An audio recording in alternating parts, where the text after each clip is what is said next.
Greetings, fellow travelers, and welcome to the Way of the Showman, where we view the world through the lens of showmanship. I am Captain Frodo, and I will be your host and gracious guide along the way. And I haven't said it yet this year on the podcast, for those who are listening when it is actually coming out and when it's happening. Happy New Year. We have just gone into the year 2023, and that's all very exciting. Last year a lot of people didn't have their best year, so maybe we will go from the lowest to the highest just by this arbitrary flip of the date. I hope so. Anyway, what I've just realized is that Buzzsprout, which is the place where I'm hosting all of my podcasts, they've done a sort of year in review, and I had a quick look at some of those things, and they usually divide a lot of their metrics on how many episodes that you have within the first week of the episode launching, because that kind of shows how many people are actively listening, really following along. And based on that metric, there we have the most downloaded episodes last year, and the number one is episode 41. Actually, there's a preponderance of episodes from in the 40s that came out. Something must have been peaking by then, maybe. But anyway, number 41 is A Year of Creation with Jay Gilligan, so a conversational episode. Second most downloaded in the first week that it came out is episode 40, Who is the Showman? This in-depth kind of exploration of who we are. And then episode 3 is episode 44, The One Who Faces the Other Way, which is, of course, is a very deeply important concept for me. And then episode 50 is number 4. Fourth most downloaded in the first week is Art or Entertainment. I remember that was it hit into some sort of group or something. It spiked a lot, and then on the 5th place it comes episode 55, which is A One-Man Circus, which is a great conversation that I had about creating a show together with Morgan James. So out of the 5 most downloaded episodes within the first week of coming down are 2 episodes of conversations, one with Jay Gilligan and one with Morgan James. And this is, of course, a format for podcasts that people love, and for those of you who are amongst those people who download it the week that it comes out, you will know that we have now gone into a conversational part, or a conversational season, or what do you call it? Because I'm still calling it season 2, so I don't know how to divide these things up. But we are now having conversations on this podcast, and we will do so for another quite a few episodes, maybe 6 or 7 episodes coming. And while that is happening, I'm also writing out another thing I want to talk about. Another sort of long-form essays which will come, so we will resume the regularly scheduled monologues of me. But it is also a very interesting thing, of course, to hear some of the ideas that you might recognize, and some of the statements that I make in all the other episodes, to hear them kind of how they come to life in a conversation when you're dealing creatively in the moment with a conversation. So I've been listened to in 45 different countries, and topping those that list is the United States, followed by Australia and the United Kingdom. But then comes a dark horse, perhaps not so dark, since it's where I am residing. So then comes Norway, and then behind that Sweden. So that's the 5. And then the top city turns out to be Sydney in New South Wales, followed by Las Vegas, and then Brisbane. So 2 of the top cities are in Australia, and then the 4th one being Oslo. And this, according to their metrics at Buzzsprout, puts The Way of the Showman in the top 25% of most downloaded episodes on their server. So, yeah, that's that's some numbers that are interesting, perhaps, if you are interested in that kind of stuff. You know, one of the roots of all evil is, of course, to compare yourself with others, but when you are doing good, then I guess it is not so bad. So that brings me on to the second point of housekeeping, and that is that the Way of the Showman has now got their own little merch stall, and you can now buy with our logo on it, the Way of the Showman logo with the tent and a triangle eye, which of course might seem nice to anyone. It's a cool kind of esoteric, almost symbol, but for us who are fastidious listeners along the way of the Showman and interested in the deeper aspects of showmanship, we of course know that the symbol is not just a fancy drawing, but it's filled with deep meaning. So you can buy yourself a singlet or a women's t-shirt size, or you can buy yourself the Way of the Showman hoodie or a man-sized t-shirt. So I guess that's just size differences. But anyway, you can find it on thewayoftheshowman.printdrop.com.au, but I'll put a link in the notes of this thing. And it only went online a couple of days ago, so it's very encouraging to see that a bunch of you have already bought it. And it thrills me more than you could possibly know that there are people out there who would like to walk around with the podcast on their chest. It kind of, to me, signals that we are prepared for a deeper conversation about what we do. We are in it for the long haul, and we're interested in exploring the foundations and depths of what it is that we do. So, anyway, we have thus far been having a couple of conversations with Jay Gilligan, who, of course, has turned out to be the number one guest on this here podcast, but we're now about to introduce you to another excellent fella, a beautiful performer, great all-round showman, beautiful family man, and here we touch on many interesting topics. It will all lead towards a project and exploration that Gareth has during long drives, as you will hear, where he has been trying to boil down comedy into some sort of schematic, or into some ingredients, as he calls them, so we can boil up a good pot of comedy.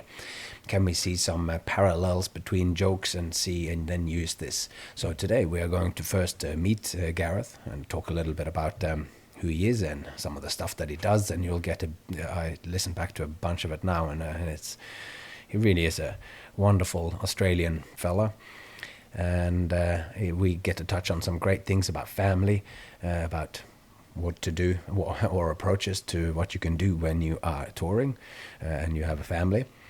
A great, very different one from me and Jay.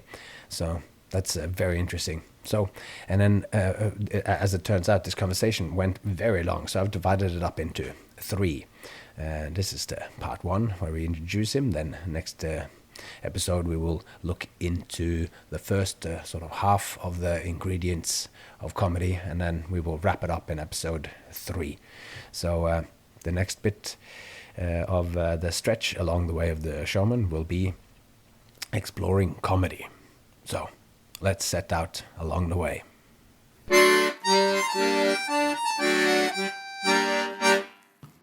I don't want to look at myself too much, you know. Yeah. I'm just going to have to do it. Yeah, I'm doing cool shows with Trent and Rachel. You know Trent Arkley Smith? Oh, yeah. Yes, that Trent. Yeah, good. Yeah, so yeah, it's a real fun show. Actually, it goes really well in the schools, and so it's good.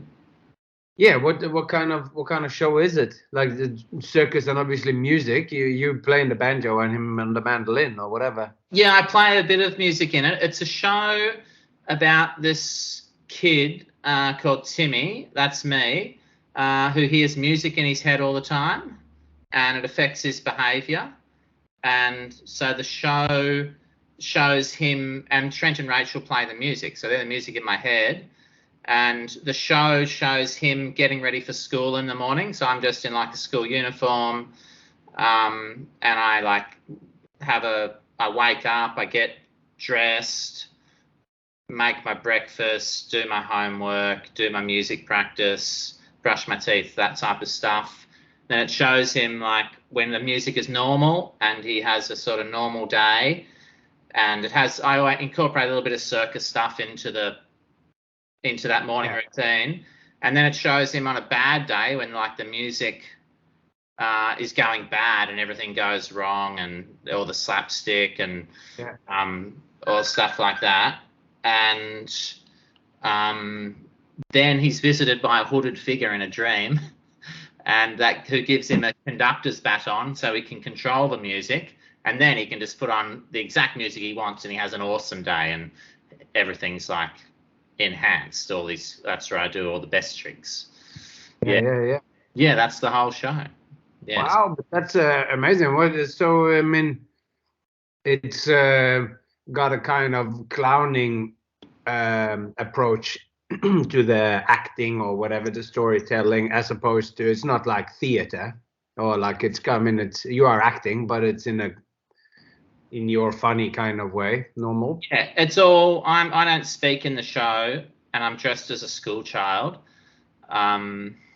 So it's great fun. It's all physical, and all working with like taboo. It's really because, and I'm dressed as a kid, so all the kids are like, he's one of us. Great. Yeah. But then you're doing all the things that they're not allowed to do in school, and it's actually quite interesting. Like the things I'm doing aren't that outrageous sometimes, but the fact that I'm doing them in a school, dressed as a school child, just makes them go crazy sometimes. Like Like what's an example? I'm immediately thinking like picking your nose or squeezing a pimple. Like, is it because it's morning routine? No, like the first thing I do in the day, every day, is get undressed. So I take my uniform off, and I'm wearing boxer shorts and a singlet. So for young kids, they go like Beatles crazy over that stuff. Like they really lose the plot. Then I bend over and scratch my bum and stuff, and they're just like, this is off chops, like see in school. But that's what we were going, but that's not that outrageous, really, like compared to. Well, you would think so, wouldn't you? But I don't know if it is also like this weird polarity between what's going on the internet with TikTok and all this sort of stuff, and it's like that weird adolescent thing and the hypersexualization of everything. Yet in the everyday, there's this sort of prudence or something that is happening as well. I was just watching did a circus festival just this weekend now in Oslo, and next to where we are, there is a statue, which is a fountain. So there's water going down over this kid. So there's a bronze statue of a child standing in the water. Yeah. And how many times, because my caravan was right next to that one, how many times little boys would go over and go, oh, you can see his doodle, and how excited they are of that. Like, it just made me go, oh, wow. It's like, is that such a big deal? It's like you hardly notice it. And to be fair, it was not a very impressive doodle. It was you can't put a giant doodle on a statue, I'm pretty sure. Nah, it's frowned upon, I guess. Or else it's like whoever they used as a model in all of the Greek period, they all had these flaccid little things. Yeah. I agree. Like, it's also bizarre that, like, in the day and age where you can see any amazing skill you want on the internet, the really simple things still impress the hell out of people. Yeah. It's like, and it's testament to the fact that, like, it's not what you do, it's how you do it. And people don't want to see you necessarily doing anything amazing. They just want to see you struggling to do something amazing, or either struggling or achieving it. Like, either one's good. They just don't want to see like amazing skill over and over again is incredibly dull, actually. Yeah. It's also, I guess it's there too, you know. Then when you think of like someone like Mr. Spin or whatever, I always thought of someone who got incredibly high skill yet has this incredible capacity for getting the audience enthused about whether he could do an 8-ball juggle or an 8-ball flash, whatever. Like it's because it's I think that's like one of those things where character, the character is to me the thing which you connect to. It's the emotional component of the thing. There is a certain abstract emotion that comes from being impressed of seeing somebody juggle 5 balls or whatever, but not really emotional. That's more like it's a different kind of thing. But the emotional thing comes from the person, and character, when you're talking about writing, like story writing or plots or whatever, the character is kind of revealed when they meet some sort of struggle.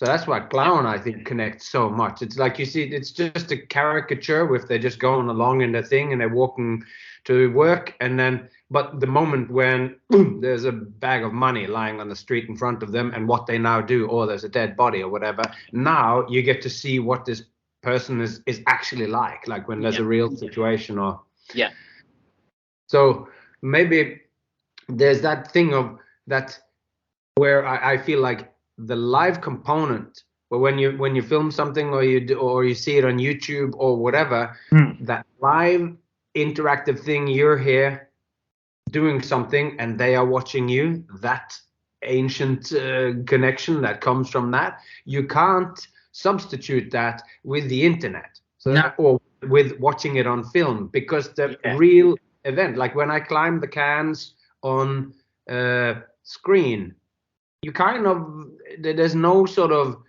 you don't look at it and go, "Ooh, there was a wobble on that can," but in the show you can hear that they react to that because I am there. I could fall down on video. If I fall down, then it's like any other accident video on YouTube. You just go, "Oh, those," and mine will be less bad than some of that terrible stuff that's out there.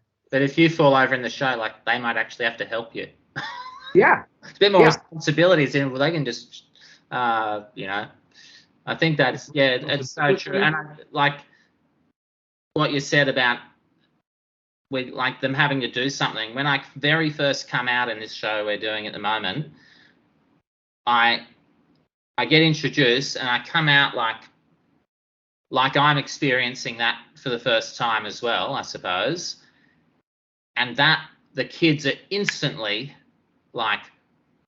they're instantly engaged and endeared by that thing. As in, if I came out and was like, took applause or like pretended, if it looked rehearsed at all, it wouldn't, I don't think it would have that same, the fact that you come out and experience that moment with them instantly connects people to that live experience, you know what I mean? Like, it can't look too rehearsed as well. That's the other thing, can it?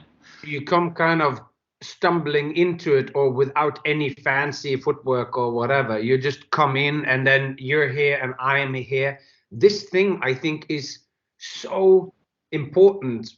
There's many ways of doing it, but it's the same. I'm doing this festival on the weekend and I come out and I go out and I kind of immediately start to talk to them, like as if before the show has started. Like, you come out and I'm like, here I am, and anyway, you guys doing good? Did you guys have fun? Did you see things outside? All right, great, excellent. Now my name is this, so that I try to come out and start to connect first before we go, and then it's like we've chatted, but now I have to do the thing where I am, this is my show, and like this circle on the floor, this is my circus ring, and we're going to make this together. We're going to make this into Magic Circus. And I'm all about we do it together, to have this participatory aspect of it, like amp that up as much as you can, because I think that's where to come in and immediately go, I see you, I see you are there and I am here. Yeah. And when somebody shouts something or somebody does something, this just happened. Mm. I'm not churning along with my Yeah. thing, and then you're just sitting there like on a movie. If somebody says something or somebody comes in the beginning, it's kind of a good thing. There's always somebody who's late or there's something like that, and then I go, and now in the show I'm going to introduce this guy who's coming over here. Yeah. And I'm like always looking for that little bit to go, and that it introduces this thing which when I'm doing school shows and all these, where I get peppered with questions, like they want to talk. So sometimes you have to go, okay, now we're gonna pause the questions now and we'll do some more questions later, because they ask all sorts of silly questions, which feels to me like they really see you as another person who's standing there who you can just chat to, and that it's a very informal setting. Yeah, it's so true. Small talk is really important at the start of a show in the street theatre, isn't it? And I mean, in anything really, it's just a way of letting people know that it's real. Yeah. You know, and I used to find when I was doing music busking, I used to busk with the banjo. I still do, and when I first started, I'd like put on a hillbilly character and be like year-haring and wearing funny teeth and stuff. And some people thought that was funny, but sometimes people just cross to the other side of the road to stay away from me. This is too much. I don't want this guy. Like, I'm just trying to get my shopping. Yeah. But now I've discovered if you just chat to people and make humorous small talk, it's perfect because you actually enjoy it yourself as well. Yeah. Real to you to like ask them how they're going or what they're doing. Like I'm always interested, and obviously for busking, as soon as someone's talked to you, then your chances of them giving you money are like drastically increased. Yeah. Mm. So I thought now that we've talked for a while already, I thought maybe I should just say who you are or whatever. Sure. Yeah. Gareth Bjaaland. Yep. And you're the paterfamilias of the Pitt family circus. Yep. Lover of circus and cricket. Yep. I haven't been into cricket as much in the last few years, but I'm definitely still a lover of it. Yeah. Well, and anyway, we thought we could just say a couple of things because it's always interesting for me to talk to other people who have been in the game for a long time and who have a family, and how that, because you have a very unique and inspiring way of having your family involved in the show, because we have the showman and we have the show, and then there is the man, and how does the man deal with the fact that they are you have a family? So tell us a little bit about your approach to what you do when you go on tour and what you do with your family. Well, as you know, the whole family does the show, and the way that came about was pretty much just from like it being easier to use our first child in the show than find a babysitter, I think. and once I worked out you could balance kids and they liked it, and I can't remember if someone taught me to do that or how I actually started. I can't even remember. But that was how it started, was I would take Gwyn out of the audience when he was like just a babe in arms from Bronte, really. And then balance him and then give him back. I think that was the first thing. And then when we started doing shows together again, when like Bronte had recovered from giving birth and everything, which wasn't that long actually, after Gwyn, but then we just put him in the show because we were both doing the show, and so it made total sense. And it was it was just such a cool trick that I think I couldn't resist. And then once you have one child doing it, like the second one wants to do what the older child is doing. And Amelie, she was like, Gwyn was good. Like he could do. That's where I originally made up that routine. There's some cool footage that Hamish has of doing that routine with Gwyn, the original one, at Tony's Circus Festival in Tassie. And then Amelie, though, she was just like had perfect form since she was a baby, so she could do like heaps better tricks. And we would have Gwyn. How do we do it? We used to have Amelie at the start at that stage as a random baby from the audience, and then we'd put Gwyn in at the end in a suitcase. He'd come out of the suitcase. But then at that stage, we were still doing like the Tasmanian brother and sister act, and having the kid was like this incest joke at the end, which people did love, but I didn't really want to take the incest joke to the next level. Like, I mean, maybe it'd be good. Like now, I think you could, but you just don't want to be known necessarily for that, or. Yeah. So then we actually made the decision to go, oh, no, we're just going to be a family circus. And we changed our name to the Pitts Family Circus. And that's where I suppose it started properly, was from doing that. And then once they've been doing it for have you frozen? Or are you just not moving? Oh, no, you're frozen. Crazy. Scary. Anyway, so you guys outgrew the incest thing and became a real family circus, acknowledging your true relationship and that this was not actually, you're not related by blood. Yeah. And then you became a family circus where the kids are actually part of the show. I mean, so the act with balancing one of the kids, that just got passed, that baton got passed on from just as the smallest one got that role. Yep, I did those same routine with all three kids. Some of the same, pretty much all the same gags, like turning them upside down and using them to pick up stuff, and a few other things. They all did that until they were too tall, till they're too tall and they start scraping on the ground a bit, and then you're like, no, you've got to start working a bit harder now. Yeah, got to do another act. Yeah. So that's great. It's like you then got acts that you do together with Bronte, and then with each of the kids as well. Like there are acts and you should do a group kind of acro thing where you basically lift your whole family.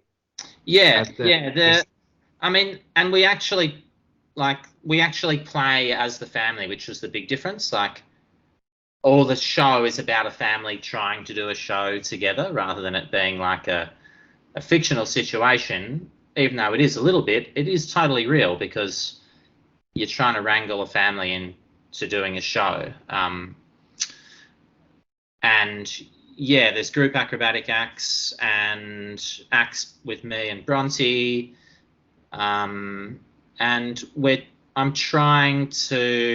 Bronte has solo acts. I don't really do any solo acts in the show. Oh no, I do sometimes, but at the moment I'm trying to get the kids to have solo acts as well, because what happened was I'd end up being in absolutely everything, and you just get too tired doing that much acrobatics over the show. But I find that really interesting. It's like the show that I do over the summer here is a mix of some theater and real circus acts, but it's based on a story from a very, very one of the most famous kid stories in Norway by a Norwegian author, one of the guys from that book becomes a circus director in the end of the book, but you never get to really see what he does. But this circus is what happens there. So there's characters that they know and love and whatever that are talking and have circus. And I am always, it's always difficult to introduce theater into a circus show. Yeah. But thing that I find that most reliably work is if the show that you create and the theater fits within the framework of we are actually doing a show. Yeah. So this is a circus, it's the characters. He has invited some of the characters into the thing, so the natural things that they talk about, it's like they have the chief of police, who's a very famous character people know about. So he is a bit of a bumbling kind of guy, so he doesn't know quite what he's doing. And then the show as a concept really worked. There are elements of theater, but they're all sort of related to the putting on of a show, which means you don't have that suspension of disbelief where like you come in and you go, "Ooh, it's cold here at the North Pole. Yeah. Juggle these snowballs." Then as soon as you do that, it can still work, but it's just more difficult then, or whatever. And you guys are doing that same thing by having the story, in quotation marks, of the show being a family that puts on a show. Now it is theatrical, and there are stuff that can be in there that is shtick that you always say, but it's still 100% real. That's right. Yeah. And what I've discovered over the years was like going from actually it getting quite chaotic and frustrating, and then realizing the audience were just loving the fact of how chaotic it's getting and how frustrated I was getting, and going, "Oh, I need this chaos. I just have to have the right amount of it." And it's the best thing ever. Like it's you know, it's so real. And now we have Ollie in the show, who is the youngest one, and you just see him poking his head out from the backdrop at different times in the show. Sometimes he'll off to the side playing and doing stuff. Or he'll like go into the audience and then be talking to some kids there, and it's great. I actively curate a little bit of that random family chaos now, because it makes it all families can relate to that. Running around, you know, it's I have to tell him sometimes, like, "Oh, you can't," you know, but even telling him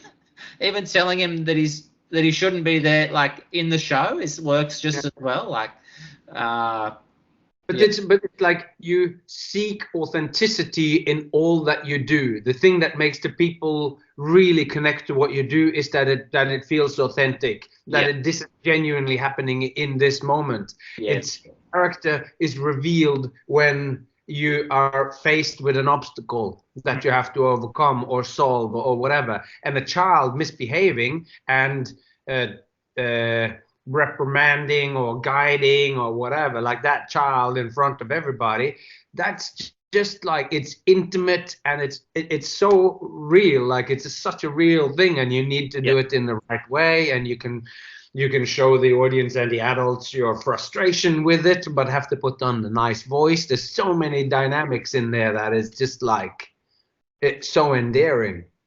Yeah, no, it is. And it's pretty fun as well, actually, if you actually decide to have fun with it. Like, you know, people always say before a show, have fun. Yeah. And it's almost an empty bit of encouragement in a way, because often we don't go out there having fun. We just want to get the show right.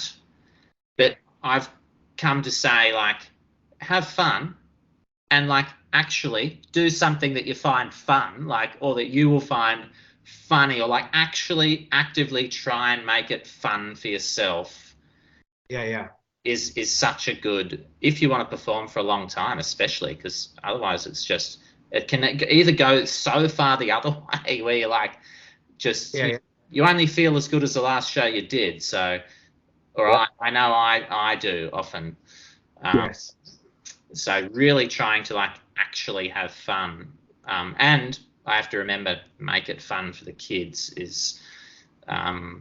Yeah, of course. Like if they don't like it, then and they are only as willing to do the show as the fun that they had in the last show. Yeah, a good experience for them, and they will want more of the show. and just and yeah, wow. No, but this is such a good point.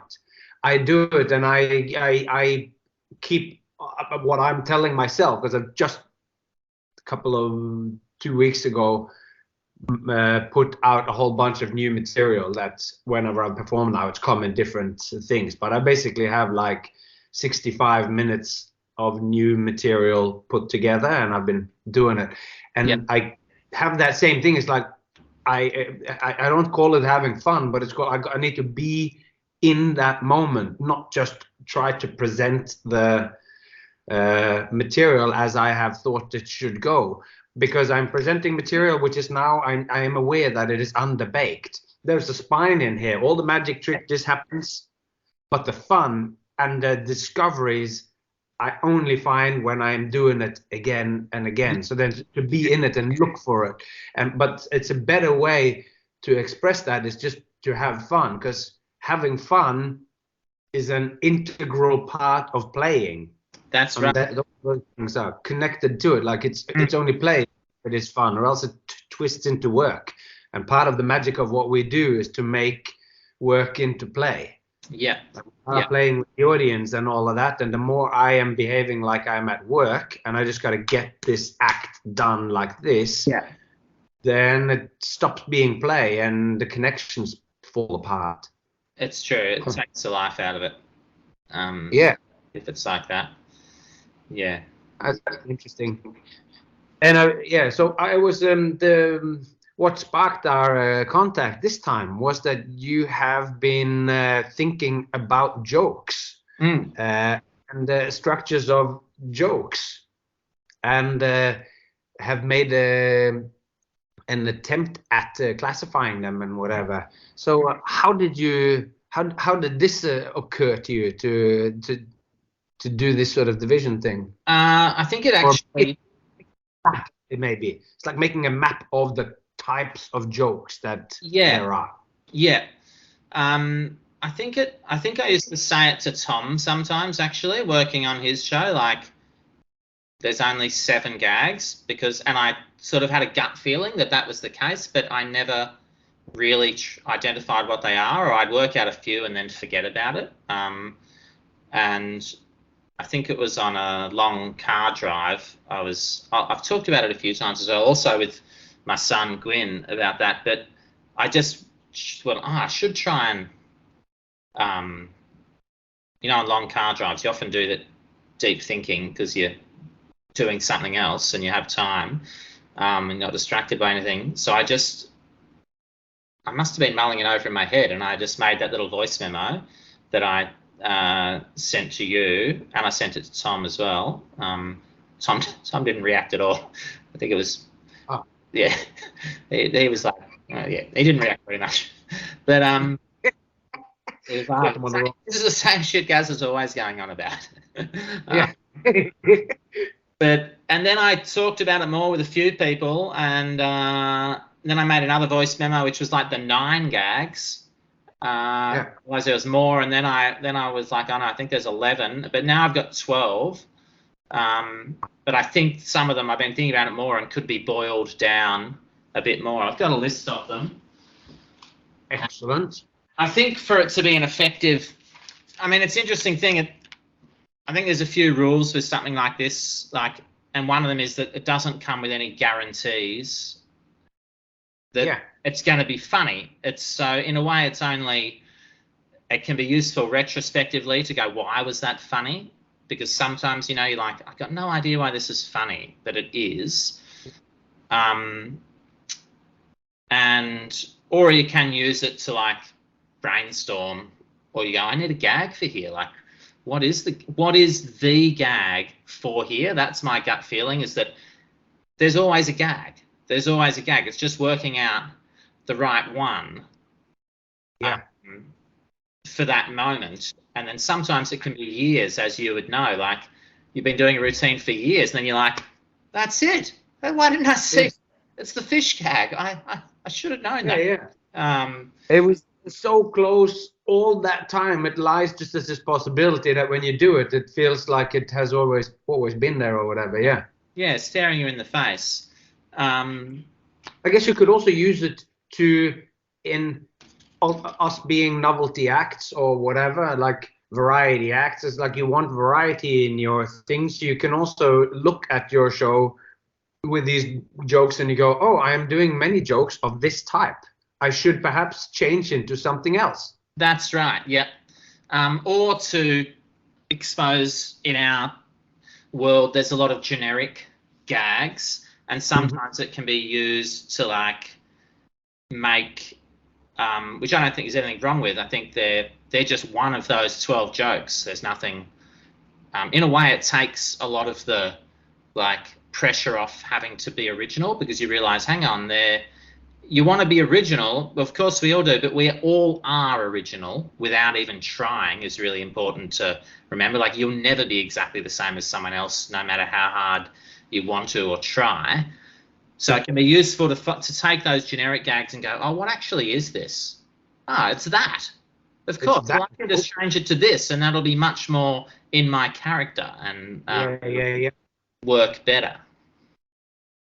I mean, it's also, I am, of course, the second season of my show, my Way of the Showman podcasting. I am exploring what showmanship is. And what I'm trying to explain what it is that I'm doing, then it's like showmanship is such a complex and territory. It's such a nebulous and difficult thing to grasp. But what I find is that when I boil it down, I have stuff that then relates to, it doesn't matter whether you're standing on stage telling jokes or you're doing juggling, because the fundamental process is the same. And I like to think of it as a process or as structures that are inherent in modes of relating between people. And then if I think of this as this sort of territory, then the idea of what a map is good. Because these jokes, when you make any kind of thing like this and you say, oh, there are 7 types of effects in magic or whatever, 10 or 12, the same thing, then there are myriads of things. So like with this thing that we talked about, there's 7 plots. There's a famous book called The 7 Plots of Stories. And that when you look at that and go, of course, nothing is quite that simple, but maps are supposed to be simple, and they are not the same as the territory. But because they are simple, it allows you to penetrate through all the bushes and the trees and go, oh, it's just, this is the actual shape of the terrain here. And I really, really resonate with that kind of thinking. Yeah, so, definitely. It helps you to, if something feels, it helps you to like fix things that aren't working as well. I think it's a tool. They're essentially a tool.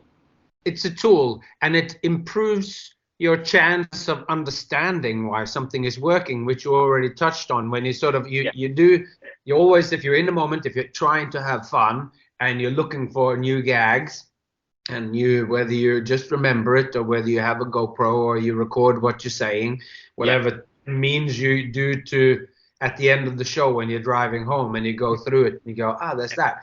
Why was that funny? Because that was very funny. How can I recreate it? Because we all hit on gags that we can't easily reproduce later on. Like it just brought the house down and got a standing ovation. And then by analyzing it, and the more you have these maps to kind of grasp it, then the better you can recreate it as well. Yeah.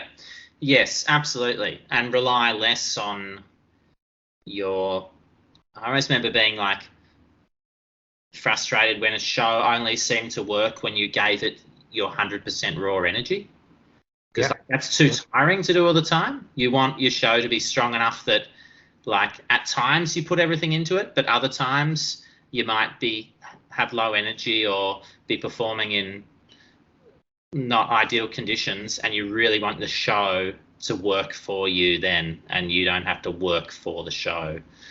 So I think it helps in creating a show like that because it's it works because of the strength of the gags and the show. Yeah, I think of that as the material. It's like when the material and the structure of the show is there, you don't need the character, which is the third kind of element, to sell the material. And that's like you will still be the emotional connection, but sometimes it's like, I often think of it when I'm doing like particular types of corporate events where you go in and I'm doing physical comedy and I go, I'm so glad I've done this act 1,000 times or whatever, because when I come in and you get a tenth, if that, kind of response to what it is that you're doing, if you're doing brand new material and you're trying to sort of play with the audience and they are just sitting there like a wall of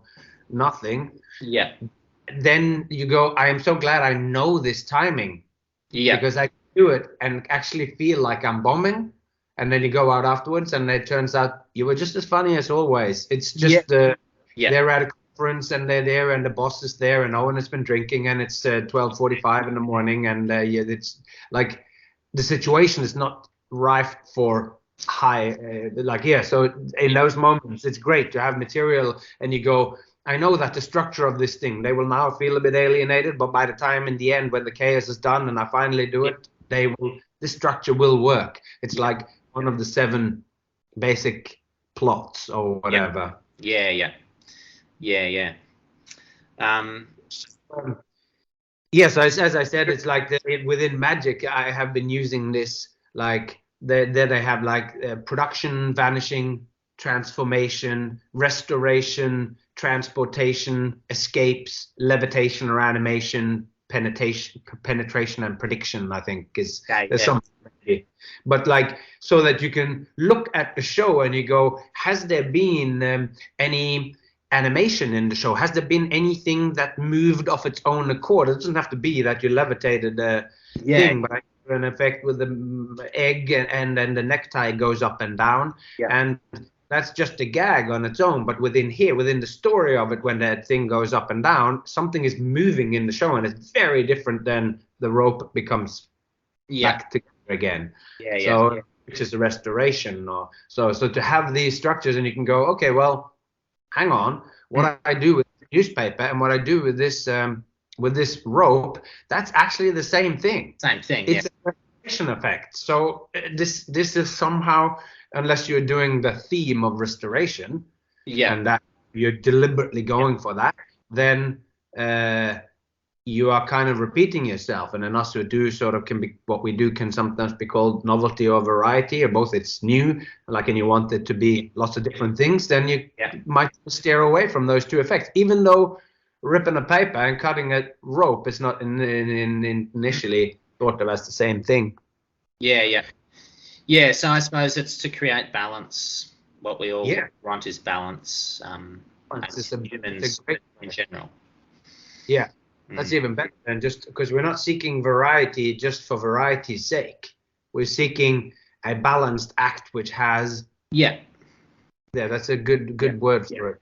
It's funny actually, like what came to mind was vegetables as well, because Bronte was telling me the other day that a friend of hers doing a permaculture course, and they're talking about like how we tend to eat all the same family of vegetables, which isn't good for us. Like broccoli, the broccoli family, whatever that's called. So that's right. We all eat way too much brassicas. So you've got to, I think it exists. A lot of these concepts exist in other areas as well. She's doing is her friend doing the permaculture design course? I think so, It's just a short one, but something like that. But this is a brilliant thing. And my friend Dennis Locke, you know Dennis Locke from the English Gents, and now doing a bubble act in Vegas. He was really into permaculture, and he sent me these videos. And anyway, I was reading just the introductory paper to one of those episodes, and of videos of lectures and whatever. And I thought, and there's just one of the episodes that I haven't made yet, of looking at the 12 principles of permaculture and looking at how to use that to create an act. Because I have got this long-winded thing, which I've already spoken about, of the act as an organism. that gets born and gets, so just you look at it as a living thing which just evolves and gets born, and when it's born it doesn't know what it is, it doesn't know or care whether it's a boy or a girl, it can't sit, can't stand, can't do nothing, and then as you do it, it gets stronger and stronger, and then it rebels at some point and wants to be more than what it was. Whatever, if you take all of that in, then I have looked at these principles of permaculture and gone, this is great for making a robust act. There's so many of those things. And it's true. If I cut the paper, if I rip the paper and then I cut the rope, then I got a lot of broccoli in my thing. Even though, like, what is the other things that are related to broccoli? And cauliflower and anyway, I can't remember. Some of them are less. It's like, is it even squash or like the? Or there's like some greens, rocket. I looked up. It's radish and mustard. All radish and mustard things are in brassica as well. And I think the comedy things are the same. You actually find some of these are like super common, like almost every joke. And there's also some overlaps where one's like, you go, oh, that could be that one or that one. Yeah. In fact, maybe that one is that one, but no, that one needs its own category because sometimes it exists without that one by itself and still works. But other times they're like, well, that actually fits into a whole bunch of them. But I don't think that matters, but it's just... No, I don't think so. Yeah. I also think with anything that's organic, as in anything to do with the life sciences or whatever, and this, what we're dealing with here, processes, it's bleeding over into each other because the map that we're making or the singling anything out as a part is a little bit artificial because it all is kind of part of a whole. Like, it's just language and what we find funny and whatever, so you can always argue as to what it is. And you will always say that the map is not the same as the territory. It's always going to be more complicated. Yeah, that's right. Yeah. It's complicated and whatever, but the map is to map out this territory of in a useful way, like, so that we can, and useful being the kind of point is like you use the word tool or whatever, like it becomes a tool that you can use to understand what it is, so that you're not just stabbing in the dark with your jokes, but you go, oh yeah, you give some structure and understanding of the territory. So should we delve into some of your I'd love to. Yes, as much as Gareth would love to dive into the categories and ingredients, we are going to hold off on doing that until next episode. We're leaving it hanging on that cliffhanger just as we're about to dive into the real meat of the conversation. Now you have the introduction, so we're going to do that. And it's just been excellent, as I said in the beginning of this thing, to see that people are supporting the podcast. Financially, the t-shirts is a little bit of a joke because these print-on-demand things, it's mainly, the money mainly goes to them. But for me, if you would buy one of those and wear it around, there could not be any other way that you could support the podcast more. The more people that are out there carrying the proud logo of this enterprise on their chest. I think most of the prints are on the chest at the moment, although we are working on getting a zippered hoodie as well that will have the print on the back. But that said, if you would be one of those that walk around with one of these, then that when the conversation turns to it, to say this is the way of the showman, this is the way, and I would be mighty, mighty happy.